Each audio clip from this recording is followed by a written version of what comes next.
আমার কাছে যেটা মনে হয় যে এই যত দিন যাচ্ছে ততই যারা গণতন্ত্রে বিশ্বাস করে না, যারা জনগণের অগ্রযাত্রায় বিশ্বাস করে না, যারা একটা শোষণহীন সমাজ গড়ে ওঠার যে রাজনীতি, সে রাজনীতি বিশ্বাস করে না, তারা আবার জোট পাকাচ্ছে। আমার কাছে মনে হয়েছে যে ফ্যাসিস্ট শক্তি, যাকে আমরা বিচারিত করতে সক্ষম হচ্ছিলাম, তারা ভেতরে ভেতরে আবার সংগঠিত হচ্ছে এবং ক্ষমতা ফিরে পাওয়ার চক্রান্তে লিপ্ত হয়েছে। আমরা হঠাৎ করে লক্ষ্য করে দেখছি যে মবক্রেসি, হত্যা, ছিনতাই, গুম ভয়ানকভাবে বেড়ে যাচ্ছে। এই বিষয়গুলো নিঃসন্দেহে সচেতন নাগরিক এবং রাজনৈতিক কর্মী হিসাবে আমাদেরকে অত্যন্ত উদ্বিগ্ন করে তুলছে। আমি পার্টিকুলারলি কোনো রাজনৈতিক দল বা কোনো ব্যক্তির সম্পর্কে কোনো কথা বলতে চাই না, বলিও না। আমি খুব সংক্ষেপে যে কথাটা বলতে চাই যে সুযোগ আমাদের সামনে এসেছে, এই সুযোগকে যদি আমরা হারিয়ে ফেলি তাহলে বাংলাদেশ আরো বহু বছর পিছিয়ে যাবে। প্রতিবার একটা করে উত্থান হবে, জনগণ প্রাণ দেবে, আমাদের ছেলেরা প্রাণ দেবে এবং একটা সুযোগ তৈরি হবে। আর আমরা আমাদের দায়িত্বহীনতার কারণে আমরা সেই সুযোগ হারাবো। এটা হতে দেওয়া উচিত নয়।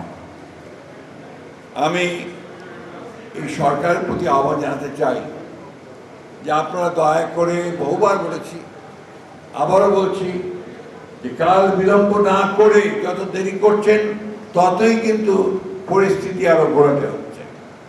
এবং সেই অভ্যুত্থানের বিরুদ্ধে যারা ছিল, বাংলাদেশের বিরুদ্ধে যারা রয়েছে, গণতন্ত্রের বিরুদ্ধে যারা রয়েছে, তারা আবার সংগঠিত হয়ে সেই গণতন্ত্রকে নস্যাৎ করবার জন্য কাজ শুরু করেছে।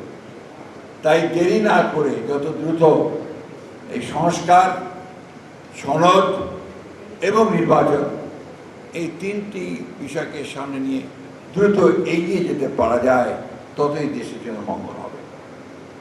দায়িত্বটা নিঃসন্দেহে এই তত্ত্বাবধায়ক সরকারের, ইন্টারিম গভর্নমেন্টের।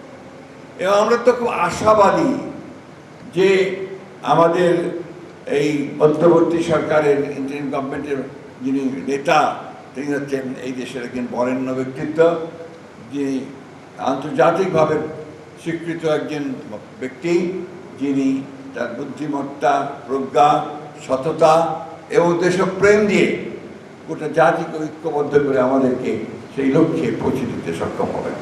আজকে এই দায়িত্বশীলতা যা এই আমরা দলগুলো, বিরোধী দলগুলো যা আমরা দেখিয়েছি, আমরা আশা করব যে সরকারের প্রতিটি পর্যায়ে যারা দায়িত্বে রয়েছেন, একটি সকল দলের কাছে গ্রহণযোগ্য একটা ব্যবস্থা, যেটা কি বলে বন্দোবস্ত, সেই বন্দোবস্তের একটা রূপরেখা আমাদের সামনে তুলে ধরবে। এবং সেই রূপরেখা নিয়ে আমরা একমত হয়ে জনগণের কাছে যাব, নির্বাচন হবে। সেই নির্বাচনের মধ্যে আমাদের যে কমিটমেন্ট বিএনপির পক্ষ থেকে, সেখানে হচ্ছে আমরা আবার সবাই মিলে একসাথে দেশকে নির্মাণ করবার জন্য যে বিষয়গুলো আমরা কমিট করেছি, আমাদের 31 দফা, সেই 31 দফাকে বাস্তবায়িত করবার জন্য আমরা কাজ করব। প্রিয় বন্ধুগণ, একটি কথা সবসময় আমাদের মনে রাখতে হবে যে 1971 সালে পূর্বে যে নির্বাচন হয়েছিল 70, সেই 70-এর নির্বাচনকে অনেকে মনে করে আওয়ামী লীগের ভিক্টরি। আমি ভিন্নভাবে ভাবি। আমি ভাবি it was the victory of the people, যারা পাকিস্তানের শাসন থেকে বেরিয়ে আসতে চেয়েছিল। ইটস দ্য ভিক্টরি অফ সেই মানুষগুলোর যারা একটা স্বাধীন সার্বভৌম বাংলাদেশ দেখতে চেয়েছিল। দুর্ভাগ্য আমাদের যে স্বাধীনতার পরেই আমাদের তৎকালীন শাসক গোষ্ঠী আওয়ামী লীগ, তারা সেই সুযোগকে নষ্ট করেছেন। শুধু না, তারা একদলীয় শাসনতা বাকশাল প্রতিষ্ঠা করেছেন এবং পরবর্তীকালে তারা গণতন্ত্রের যে সুযোগগুলো ছিল বিকশিত হবার, সেই সুযোগগুলোকে তারা বিনষ্ট করেছেন। আজকে সেই সুযোগ আবার সৃষ্টি হয়েছে। আমি নেতিবাচক কথা বলতে চাই না, আমি শুধু এটুকু বলতে চাই যে আমরা অনেকের কাছেই অনেকভাবেই একটা নেতিবাচক হতাশাবাচক কথা শুনতে চাই, কথা শুনতে পাচ্ছি। আমি মনে করি যে আমরা অতীতে যেমন পেরেছি এবার ঠিক একইভাবে পারব। আসুন আমরা সবাই একটা বিষয়ে একমত হই যে আমাদের এই দেশকে, আমাদের এই রাষ্ট্রকে আমরা আবার ফ্যাসিবাদের হাতে ছেড়ে দেব না। আমরা আমাদের মানুষের যে আকাঙ্ক্ষা সেই গণতান্ত্রিক ব্যবস্থায় ফিরে যাওয়া, সেই ব্যবস্থায় ফিরে যাওয়ার জন্য আমরা সবাই একমত হতে পারবো।